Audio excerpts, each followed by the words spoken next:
మేడారం మహాజాతరకు సమ్మక్క సారలమ్మల గద్దెలు చుట్టు ప్రాంగణం అద్భుతంగా ఉండేటట్లు తెలంగాణ కాంగ్రెస్ ప్రభుత్వం ప్రతిష్టాత్మకంగా తీసుకుంది. సీఎం రేవంత్ రెడ్డి, మంత్రి సీతక్క పర్యవేక్షణలో మేడారం మహాజాతరకు సర్వం సిద్ధం చేస్తున్నారు. అధికారులను, భక్తులను ఎలాంటి అసౌకర్యాలు కలగకుండా అన్ని ఏర్పాట్లు చేయాలని సీతక్క సూచించారు. అదేవిధంగా మేడారం జనవరి 2026లో జరిగే మహాజాతరకు వచ్చే భక్తులందరూ అమ్మవార్లకు మొక్కులు సమర్పించే విధంగా అన్ని ఏర్పాట్లు పూర్తి చేస్తామన్నారు.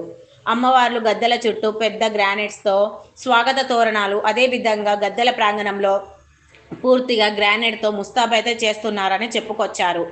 ఈ యొక్క మేడారం మహాజాతరను పూర్తి స్థాయిలో విజయవంతం చేసేందుకు ప్రభుత్వం పూర్తిగా మంత్రులు, అయితే జిల్లా కలెక్టర్తో పాటు ఎస్పీ అధికారులు పూర్తిగా తమ తమ పనులు నిమగ్నమైనట్టు మనకు తెలుస్తుంది.